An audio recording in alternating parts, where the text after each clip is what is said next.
भी जो है अलग-अलग तरह के खतरे हैं और कोविड को जो है हम उसी पर्सपेक्टिव में देख सकते हैं। तो बहुत सारे गैर परंपरागत जो सुरक्षा की चुनौतियाँ हैं जिसमें बीमारी, पर्यावरण से संबंधित समस्याएँ, अकाल, बाढ़, ये सारी ऐसी चुनौतियाँ हैं जो मानव जीवन के खतरे के रूप में सामने आती हैं। बड़ा बहुत ही पुराना है। उसका एक ऐतिहासिक प्रारंभ बिंदु जो है, वो है 1664 की मेक वेस्टफेलिया में ट्रीटी होती है और उसी ट्रीटी से जो है राष्ट्र राज्य का एक संधि होती है, जिससे राष्ट्र राज्य का जो आधुनिक राष्ट्र राज्य है उसका उदय होता है और एक स्टेट नेशनल जो नेशन स्टेट है, राष्ट्र राज्य है, वो एक वैश्विक एक यूनिवर्सल जो है प्रतिमान के रूप में सामने आता है और राष्ट्र राज्य की एकता और अखंडता को सुनिश्चित करने का मानदंड स्वीकार किया जाता है, जिसके लिए सेनाएं और तमाम तरह के जो है स्ट्रक्चर डेवलप किए जाते हैं।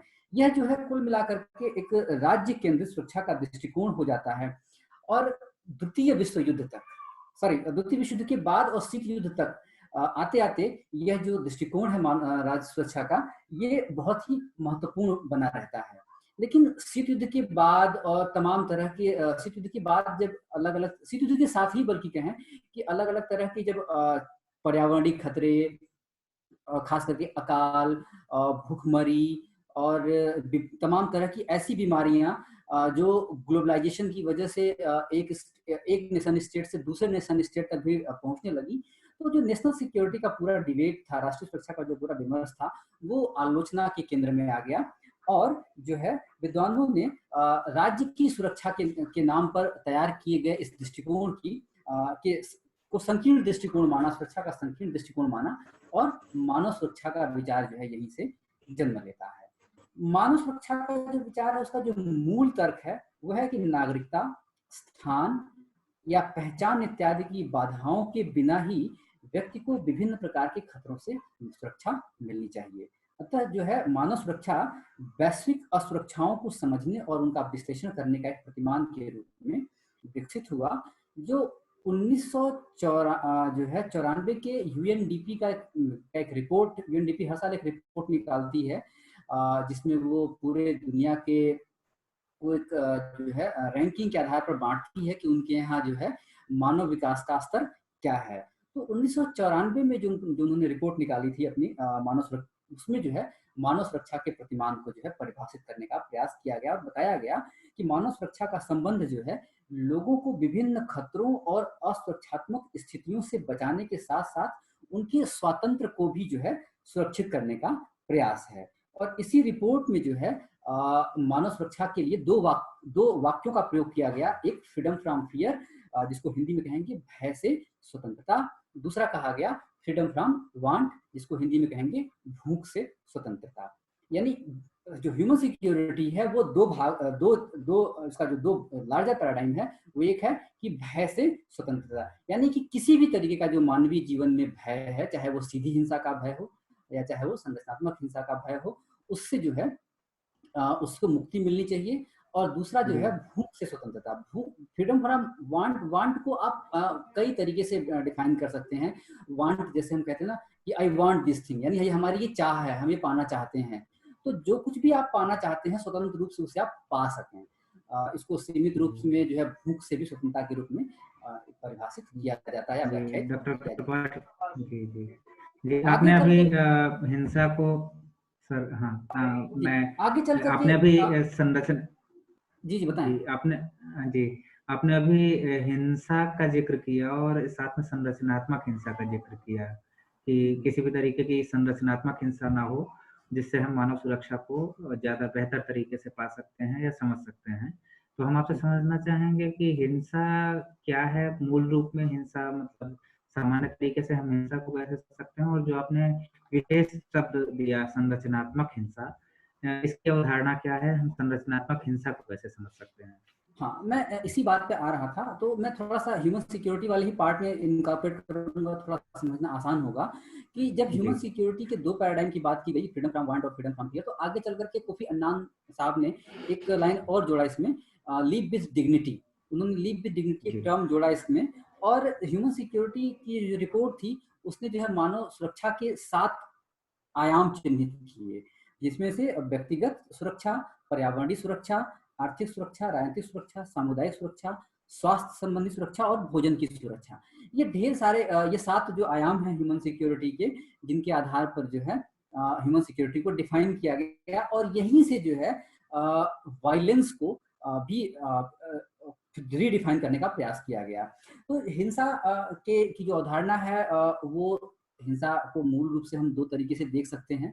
एक सीधी हिंसा होती है जो दिखाई पड़ती है, जैसे कि आपको किसी ने मार दिया, आपको किसी ने गाली दे दी, आपको किसी ने आप किसी पर्टिकुलर अधिकारों को, पर्टिकुलर जो आपका राइट था उसको सप्रेस कर दिया। वो ये सारी चीजें जो है सीधी हिंसा में दिखाई पड़ती हैं। दूसरा अप्रत्यक्ष या लेटेंट टाइप ऑफ वायलेंस, ये इसमें क्या होता है कि आपको जो जिसके ऊपर हिंसा हो रही होती है वो स्पष्ट दिखाई पड़ता है, लेकिन जो हिंसा कर रहा होता है वो स्पष्टता दिखाई नहीं पड़ता है। दरअसल स्ट्रक्चरल वायलेंस इसी का हिस्सा है। डायरेक्ट वायलेंस मतलब सीधी हिंसा, जो आप पर करने वाला, जिसके ऊपर हिंसा हो रही है और जो हिंसा कर रहा है, दोनों स्पष्ट रूप से दिखाई दें। यानी कि अगर आप किसी को मार रहे हैं तो यह सीधी हिंसा है, जो मार खा रहा है और आप मार रहे हैं, ये दोनों स्पष्टता दिखाई पड़ रहा है। भारत की अगर आप जाति संरचना को ले लें तो जाति की जो हायरार्की है भारत में, वहां भी शोषण का जो पैराडाइम है वो स्पष्टतः जो है अगर स्पष्टता दिखाई देता है तो वह सीधी हिंसा तो है, लेकिन यह भारत की जाति संरचना में निहित हिंसा है। और कई बार ऐसा होता है कि हिंसा करने वाला आपको वहां लेटेंट होता है, वो दिखाई नहीं पड़ता है, वो हिंसा जो है संरचना में निहित होती है। जॉन गाल्टुंग ने ही इसने एक टाइपोलॉजी डेवलप की है जिसको हम हिंसा के प्रकार कहते हैं, जिसमें वो डायरेक्ट वायलेंस, स्ट्रक्चरल वायलेंस और कल्चरल वायलेंस की बात करते हैं। कल्चरल वायलेंस एक तरह से उसे कहेंगे ऐसा कल्चर जो संरचना में हिंसा को लेजिटिमेट करता हो। जस्ट फॉर एग्जाम्पल अपने हम परिवार को ले लें कि परिवार में जो है परिवार भारत में या तीसरी दुनिया के देशों में परिवार जो है लैंगिक हिंसा की एक यूनिट की तरह काम करता है। दरअसल परिवार में ही जो है स्त्रियों को उसके अधिकारों से वंचित करने का प्रयास का जो है कि शुरुआत कर दी जाती है। तो एक ये व्यवस्था बनाई जाती है कि माँ जब अपने घर में भोजन या न्यूट्रिशन की चीजों को बांटती है तो बेटे को ज्यादा देती है, बेटी को कम प्रोवाइड करती है। ये पारिवारिक संरचना में हिंसा निहित है और कल्चरली इसको जो है लेजिटिमेट कर दिया जाता है कि ये तो दूसरे के घर की है, बेटी है, दूसरे के घर का धन है, वो अपने घर जाना तो वहाँ जो है वहाँ खाना, वहाँ करना, तमाम सारी स्वतंत्रताएं जो है लैंगिक रूप से डिवाइड सोसाइटी फैमिली स्ट्रक्चर में रोक दी जाती हैं। और वहाँ पर एक कल्चरल टैबू के माध्यम से जो है एक सांस्कृतिक जो है नियमन के माध्यम से उसको रोक दिया जाता है। तो सीधे सामान्य शब्दों में संरचनात्मक हिंसा ऐसी हिंसा है जो व्यक्ति के पर या समुदाय पर हिंसा तो हो रही है तो दिखाई पड़ रहा है, लेकिन उस हिंसा को करने वाला कर्ता जो है स्पष्ट नहीं हो पाता है, तब वो उस तरह की जो हिंसा होती है वो संरचनात्मक हिंसा का कही जाती है।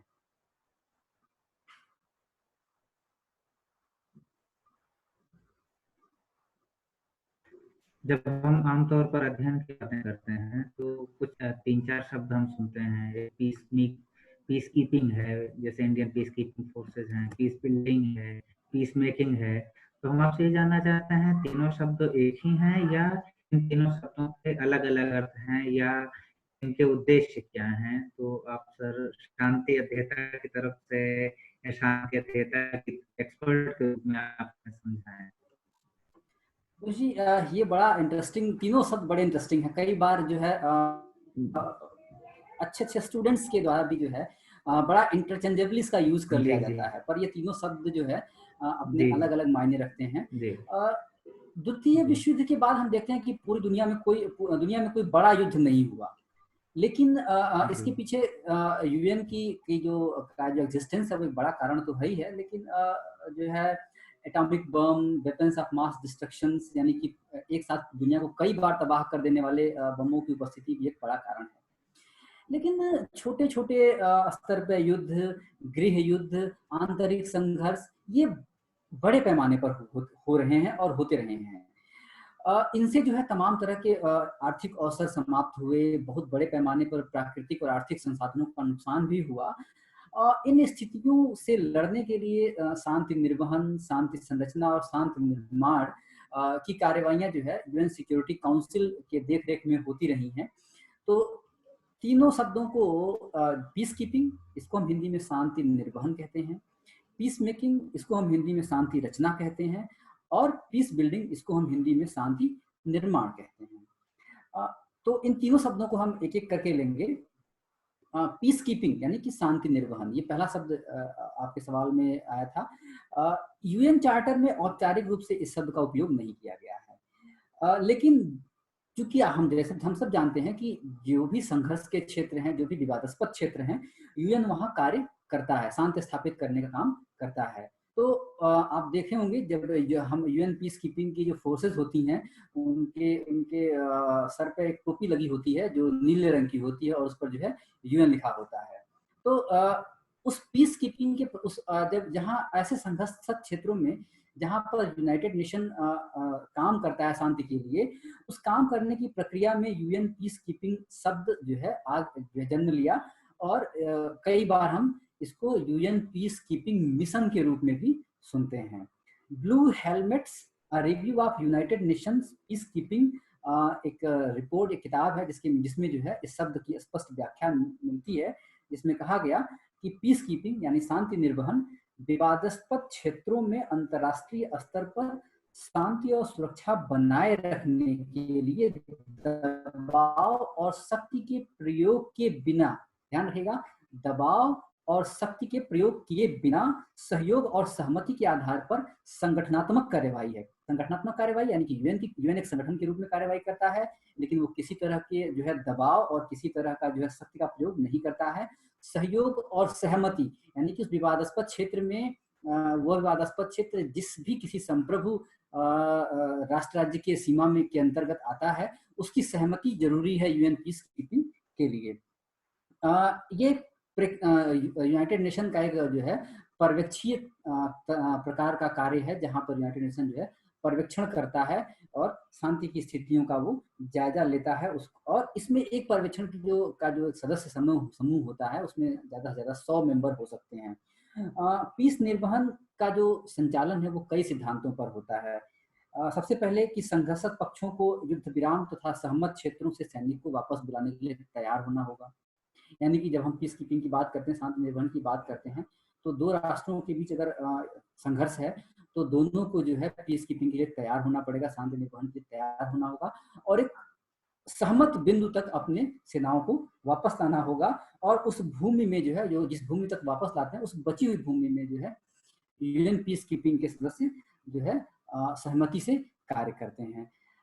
जो शांति निर्वहन करने के लिए जो यूएन की पीस कीपिंग फोर्स काम करती है, वो प्रतिद्वंदी पक्षों के बीच जो है निष्पक्ष और तटस्थ होकर काम करती है। इसके अलावा पीस कीपिंग फोर्सेस को जो है किसी भी तरह से बल प्रयोग का अधिकार नहीं होता है, वो सिर्फ आत्मरक्षा की स्थिति में ही जो है अपने बल का प्रयोग कर सकती है। तो ये हुआ पीस कीपिंग या पीस शांति निर्वहन। दूसरा शब्द है पीस मेकिंग, इसको हिंदी में शांति रचना कहते हैं। यूएन चार्टर के अध्याय 6 में जो है इसका उल्लेख किया गया है कि शांतिपूर्ण प्रयासों या साधनों द्वारा संघर्षरत पक्षों के बीच समझौतों की कार्यवाही जो है पीस मेकिंग में शामिल होती है। यानी कि जो है जहां भी संघर्ष पक्ष हैं उनके बीच जो है शांति स्थापित करने के लिए जो शांतिपूर्ण प्रयास हैं या उन साधनों का जो प्रयोग किया जाता है, वो जो है पीस मेकिंग की प्रक्रिया में आएंगे। और इस तरह से देखें तो पीस कीपिंग जो मिशन है वो शांति रचना का एक हिस्सा बन जाता है। तो शांति रचना या पीस मेकिंग एक बड़ा पैराडाइम है, बड़ा प्रतिमान है, जिसका यूएन चार्टर के अध्याय 6 में उल्लेख किया गया है, और पीस कीपिंग एक इसका हिस्सा बन जाता है।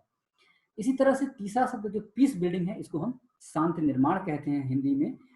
ऐसे पक्षों के बीच जिन्होंने शांति निर्माण के प्रयासों के फलस्वरूप कुछ समय के लिए संघर्ष तो बंद कर दिया, लेकिन भविष्य में संघर्ष की संभावना विकसित हो सकती है या संघर्ष हो सकता है, उसको समाप्त करने के लिए बुतरस बुतरस घाली ने जो है इस शब्द का या इस जो प्रक्रिया का या इस शब्द का, इस संकल्पना का जो है निर्माण किया कि और उन्होंने कहा कि शांति निर्माण के पहले उद्देश्य के रूप में जो है युद्ध में शामिल सभी पक्षों को निशस्त्र करना होगा, शांति और व्यवस्था को कायम करना होगा, हथियारों का जमाव करना होगा, यानी कि जो अशांति की प्रक्रिया में इन्वॉल्व घटक हैं उनसे जो है शस्त्रों को उनको निशस्त्र करना होगा और उनके शस्त्रों का जमाव करना होगा, उन शस्त्रों का विनाश किया जाना होगा।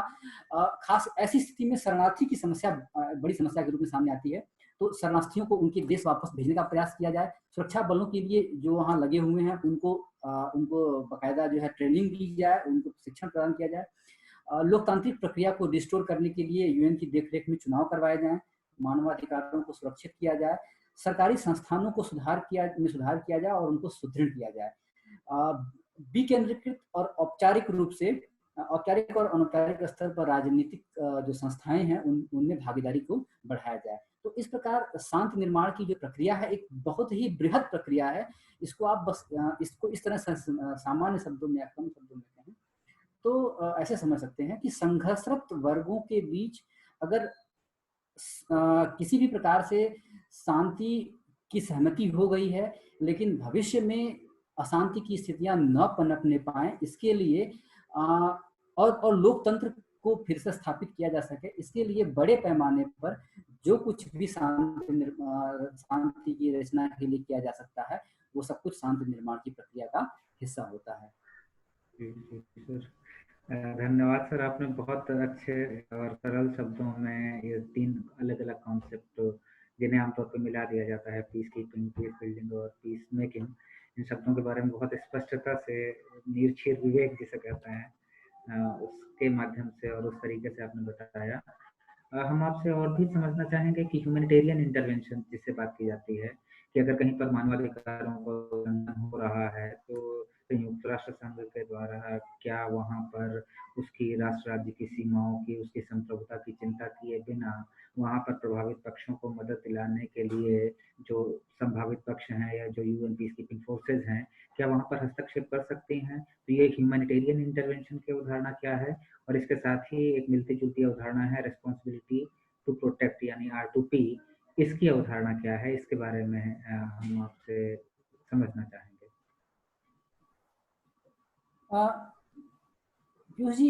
जो ह्यूमैनिटेरियन इंटरवेंशन है इसकी कोई एक सुनिश्चित परिभाषा अभी तक नहीं कही जा सकी।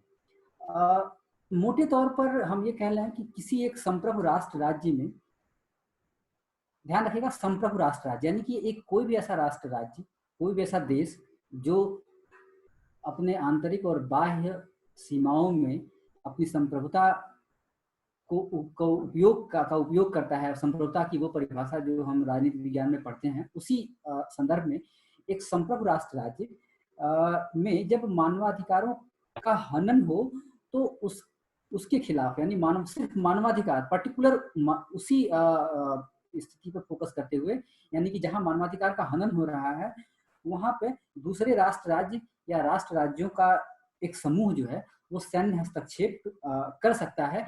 इसी के संदर्भ में जो है ह्यूमैनिटेरियन इंटरवेंशन को परिभाषित किया जाता है। तो मोटे तौर पे हम क्या कहेंगे कि ह्यूमैनिटेरियन इंटरवेंशन क्या है?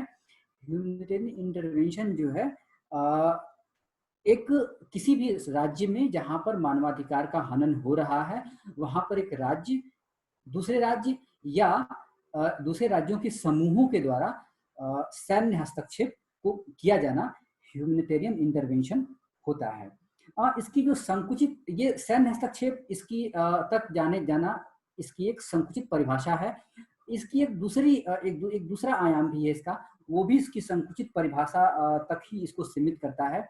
वो है कि मानवीय सहायता और रोक देना या और इसको अंतर्राष्ट्रीय प्रतिबंधों को उन पर आरोपित करना, ये भी जो है यानी कि जो गैर सैन्य हस्तक्षेप है कि आप जो प्रभावित लोग हैं उनको आर्थिक सहयोग प्रदान करें या राष्ट्रों के ऊपर आर्थिक प्रतिबंध लगा दें और तमाम तरह के जो अंतर्राष्ट्रीय प्रतिबंध हैं उन पर आरोपित करें, ये भी एक प्रकार से ह्यूमैनिटेरियन इंटरवेंशन का हिस्सा है।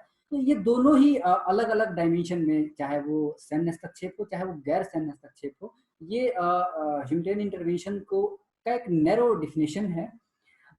लेकिन जब हम इन दोनों को एक साथ रख के देखते हैं, दोनों को एक साथ मिला के देखते हैं, यानी कि सैन्य हस्तक्षेप करने होने के साथ साथ जो है वो आर्थिक प्रतिबंधों को भी लागू करे, और जो है इसके अलावा जो मानवीय सहायताएं हैं उनको भी जो विक्टिम लोग हैं, वल्नरेबल कम्युनिटी है, उनको प्रोवाइड कराए। ये दोनों चीजें इसमें जुड़ जाती हैं, तो थोड़ा ये कॉन्सेप्ट बड़ा हो जाता है। लेकिन ह्यूमैनिटेरियन इंटरवेंशन जो है अभी भी अंतर्राष्ट्रीय राजनीति में बड़ा विवाद का विषय है। इसमें जो मूल चीजें शामिल हैं, जो मूल प्रत्यय शामिल हैं इसमें, वो है कि सैन्य हस्तक्षेप इसमें हो सकता है। किसी संप्रभु राज्य के आंतरिक मामलों में उसके राज्य क्षेत्र, उसके हवाई क्षेत्र में जो है सैन्य बलों को भेजकर हस्तक्षेप अन्य राष्ट्र राज्यों द्वारा किया जा सकता है। उस परिस्थिति में भी कि जब वह जो है दूसरे अन्य राज्यों के खिलाफ आक्रमण या आक्रामक स्थिति में न हो। तो अगर हम इसको एग्जाम्पल के रूप में लें कि अगर स्टेट ए में ह्यूमन राइट का वायलेशन हो रहा है, तो स्टेट बी, स्टेट सी, स्टेट डी अकेले अकेले या मिल करके उनके राज्य क्षेत्र में, उनके हवाई क्षेत्र में स्टेट ए के में जो ह्यूमन राइट वायलेशन है, मानवाधिकार का जो हनन है, उसमें जो है वो हस्तक्षेप कर सकते हैं राज्य। और यह एक चीज और ऐसी परिस्थिति में तब जबकि जो स्टेट ए जो है इन बाकी स्टेट ए बी सी के खिलाफ किसी तरह की आक्रामक कार्रवाई न भी कर रहा हो, तो भी सिर्फ मानवाधिकार को रीस्टोर करने के लिए ये सारे स्टेट ए के में हस्तक्षेप कर सकते हैं। इसके अलावा जो है राज्य की जो राष्ट्रीय हित हैं उनको सीधे खतरा नहीं होता है, बल्कि इनका उद्देश्य सिर्फ मानवीय जो है हस्तक्षेप करना या मानवीय उद्देश्य से ही किया जाता है।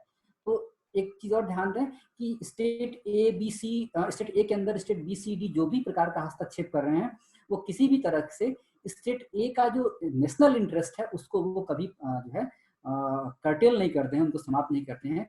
उनका उद्देश्य सिर्फ और सिर्फ जो है मानवीय होता है कि उन क्षेत्रों में जहां पर स्टेट ए किसी कम्युनिटी का जो ह्यूमन राइट है उसको वायलेट कर रहा है, तो उसके ह्यूमन राइट को रिस्टोर किया जा सके। आप ह्यूमैनिटेरियन इंटरवेंशन के रूप में भारत का जो श्रीलंका में हस्तक्षेप था उसको देख सकते हैं, और दुनिया में ढेर सारे इस तरह के एग्जाम्पल मौजूद हैं जिनमें इनको देखा जा सकता है। बात आती है R2P, right to responsibility to protect, सुरक्षा की जिम्मेदारी, हिंदी में से सुरक्षा की जिम्मेदारी कहेंगे। तो मानवता के खिलाफ 4 प्रमुख चिंताओं, जिसमें नरसंहार, युद्ध अपराध, जातीय उत्पीड़न और मानवता के विरुद्ध अन्य जो अपराध हैं उनको रोकने के प्रति जो वैश्विक राजनीतिक प्रतिबद्धता है, उसके रूप में जो है रिस्पॉन्सिबिलिटी टू प्रोटेक्ट यानी सुरक्षा की जिम्मेदारी को 2005 के यूनाइटेड नेशन के वैश्विक जो विश्व शिखर सम्मेलन था उसमें सभी राज्यों ने स्वीकार किया। अगर 2005 का जो विश्व शिखर सम्मेलन हुआ था यूएन का, उसका जो आउटकम डॉक्यूमेंट है उसको अगर आप पढ़ें तो उसके पैराग्राफ 138 और 139 में जो है right to responsibility to protect को विस्तृत तरीके से समझाया गया है। वो आसानी से गूगल करने पर आपको मौजूद भी हो जाएगा। तो जो चाहते हैं उनको विस्तृत अध्ययन चाहते हैं रिस्पॉन्सिबिलिटी टू प्रोटेक्ट के बारे में, तो उनको पढ़ सकते हैं। राइट टू प्रोटेक्ट के माध्यम से शांति के पहले से मौजूद जो उपाय हैं, मैं इसमें जोड़ना चाहूंगा कि सुरक्षा की जिम्मेदारी के माध्यम से शांति निर्माण यानी कि पीस बिल्डिंग के जो पहले से जो मौजूद उपाय थे, मसलन मध्यस्थता करना, पूर्व में चेतावनी दे देना, आर्थिक प्रतिबंध लागू करना, और यूनाइटेड नेशन के चार्टर के 7वें अध्याय में वर्णित सिक्योरिटी काउंसिल के भी अधिकार, जो सुरक्षा किसी भी संघर्ष क्षेत्र में सुरक्षा को स्थापित, शांति को स्थापित करने के लिए सिक्योरिटी काउंसिल के क्या अधिकार होंगे, उनको जो है विनियोजित करने का प्रयास जो है रिस्पॉन्सिबिलिटी टू प्रोटेक्ट के माध्यम से किया गया। रिस्पॉन्सिबिलिटी टू प्रोटेक्ट में जो है कोशिश ये की जाती है कि फोर्सेस का उपयोग न किया जाए, लेकिन अन्यान्य परिस्थिति में अंतिम रूप से जो है बल का प्रयोग करना भी जो है R2P में शामिल है। सर, इसी के साथ हम आगे ये भी समझना चाहेंगे कि जो राष्ट्रीय स्तर पर है, अंतर्राष्ट्रीय स्तर पर है या क्षेत्रीय स्तर पर है, यहाँ पर शांति के सामने आने वाली कौन सी चुनौतियां हैं और अगर ये चुनौतियां हैं तो इनका समाधान क्या हो सकता है? आपसे एक्सपर्ट व्यू के रूप में जानना चाहेंगे इसका।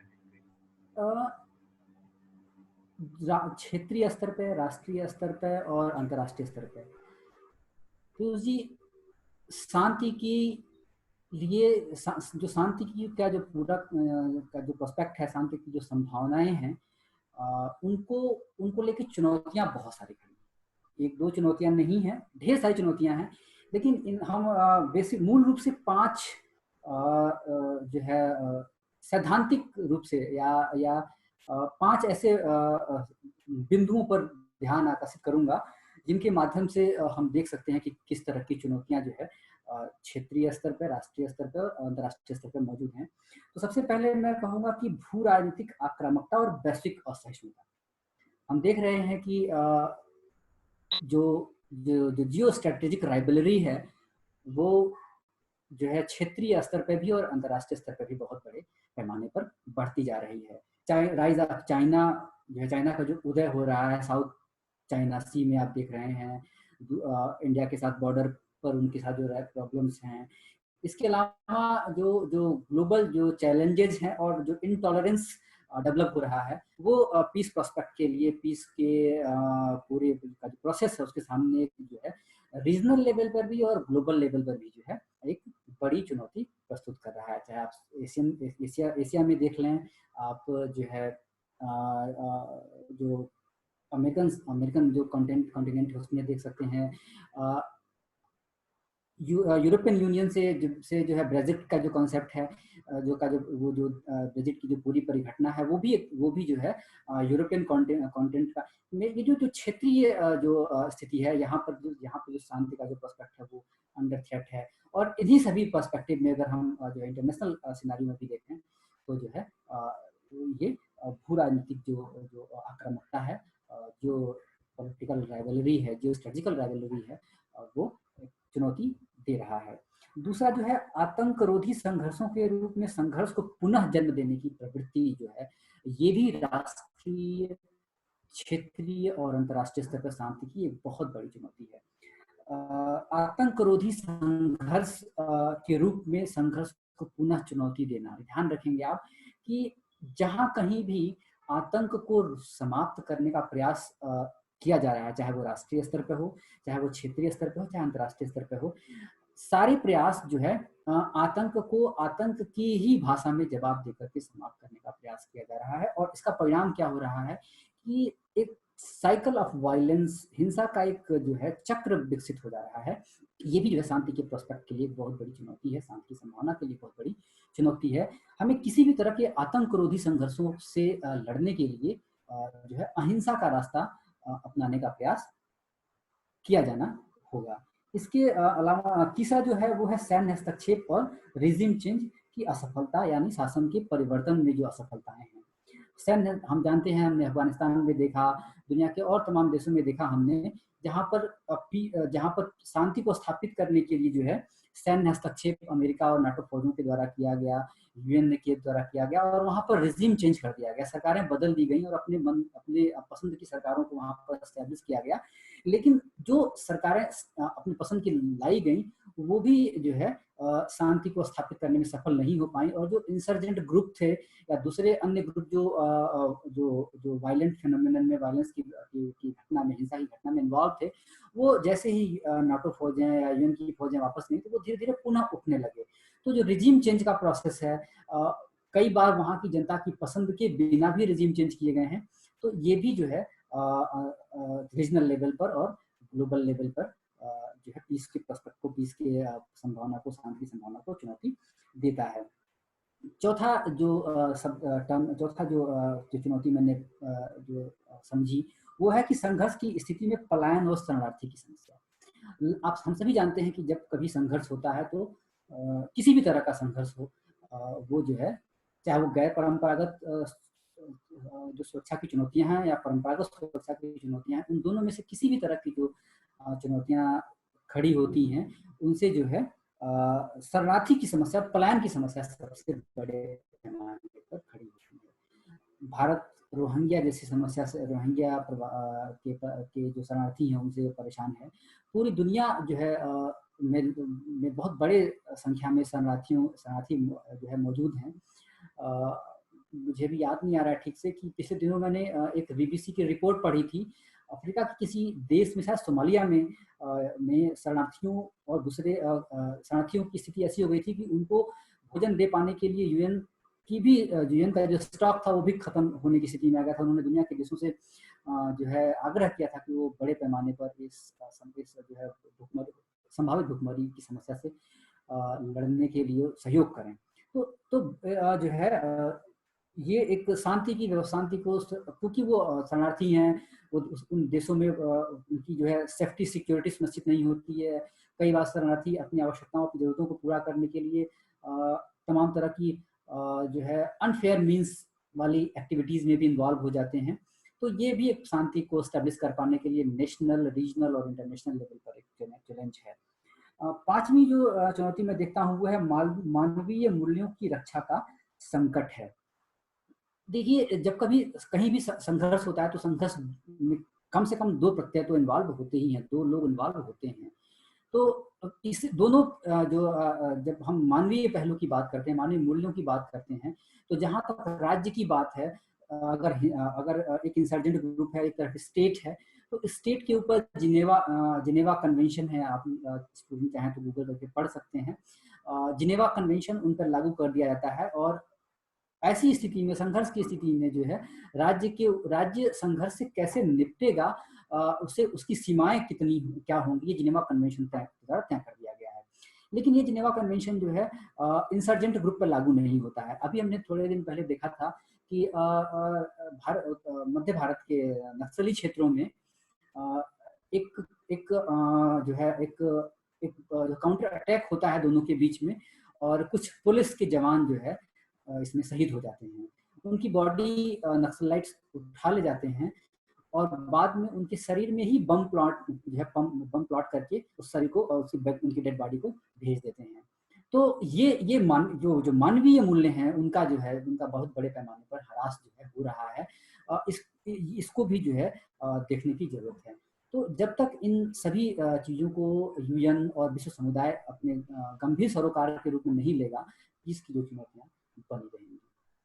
जी सर, आपने अभी शांति के सामने आने वाली चुनौतियां बताई और ये कहा कि जब कोई भी संकट आता है तो कोई भी संकट अपने आप में एक शांति के लिए चुनौती बन जाता है, चाहे वो भूख से जुड़ा संकट हो या सत्ता को जबरदस्ती बदल देने से जुड़ा संकट हो या फिर शरणार्थियों से जुड़ा संकट हो।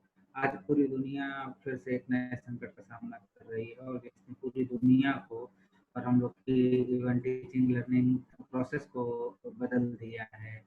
पूरी दुनिया को बहुत कहें तो पुनर्रचना कर दी है पूरी दुनिया की। जो भविष्य में दुनिया होगी वो शायद एक अलग दुनिया हो जो 2019 के पहले थी। तो ये जो कोविड संकट है उसने दुनिया को और दुनिया में शांति कैसे प्रभावित किया है, इसके संभावित परिणाम क्या है, आप एक्सपर्ट भी जानना चाहूँगा।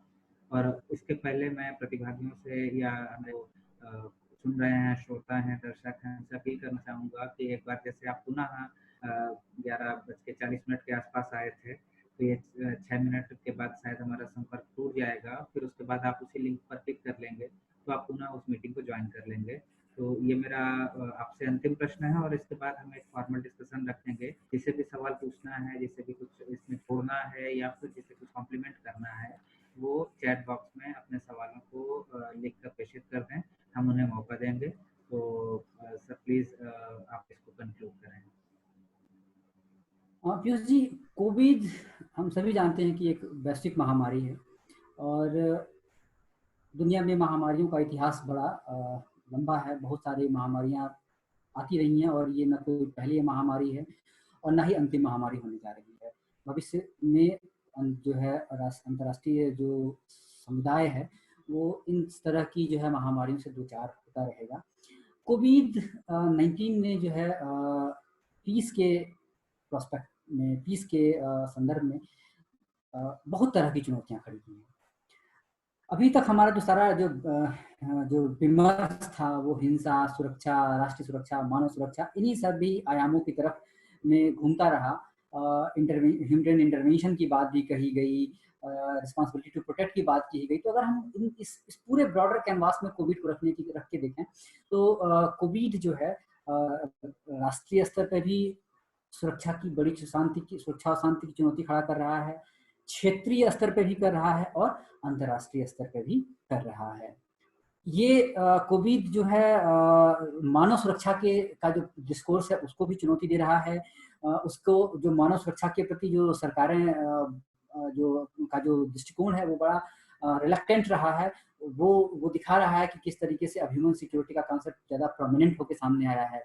लेकिन साइमल्टेनियसली मीनवाइल जो नेशनल सिक्योरिटी का कॉन्सेप्ट है वो भी कोविड के पूरे प्रोस्पेक्ट में जो है अब जो है रीडिफाइन किए जाने की मांग करने लगा है। हम एक एक चीज को, एक एक पार्ट को लेकर के बात करेंगे। सबसे पहले हम जो है राष्ट्रीय स्तर की बात करें तो सुरक्षा की जो शांति और सुरक्षा की चुनौती खड़ी हो रही है वो सबसे पहला जो है स्वास्थ्य को लेकर समस्याएं खड़ी हो रही हैं। बहुत बड़े पैमाने पर भारत में लोग जो है इससे ग्रसित हो रहे हैं, मरने वालों की संख्या भी बढ़ने लगी है। तो ये अपने आप में बड़ी असुरक्षा है स्वास्थ्य संबंधी। जब मैंने अभी ह्यूमन सिक्योरिटी की जब मैंने बात की और यूएनडीपी के रिपोर्ट की बात की तो उसकी जो 7 डायमेंशन है सिक्योरिटी के उसमें से जो है हेल्थ सिक्योरिटी का भी जो एक कॉन्सेप्ट आता है उसमें। तो हेल्थ सिक्योरिटी का अभाव हो जाना जो है मानव समाज में शांति को एक बड़ी चुनौती प्रस्तुत कर रहा है। इसके साथ ही साथ जो है मैंने आपको बताया कि एम्प्लॉयमेंट और फूड सिक्योरिटी को लेके भी बहुत बड़ी चुनौती जो 7 डायमेंशन में आता है ह्यूमन सिक्योरिटी के। तो माइग्रेंट लेबरर्स का वापस आना बहुत बड़े पैमाने पर जो रेमिटेंस हैं जिसको हम जो है क्या कहते हैं भेजे हुए पैसे की अर्थव्यवस्था है।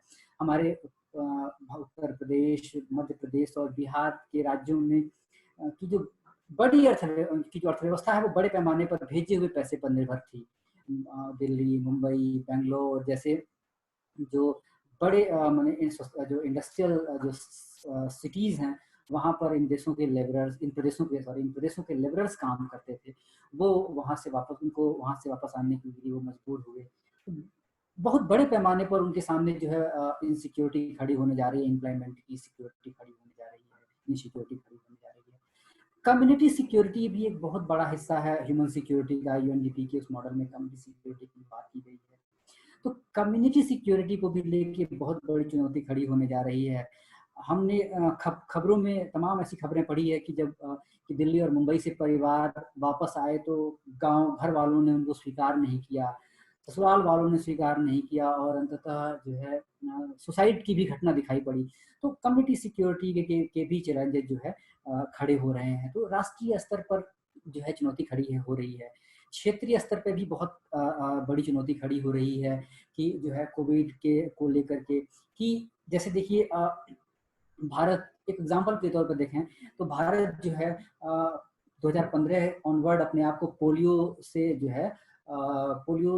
पूर्णतः समाप्त देश घोषित कर चुका है। लेकिन भारत की जो पड़ोसी देश हैं वो अभी भी पोलियो से बहुत बड़े पैमाने पर पोलियो से ग्रसित हैं।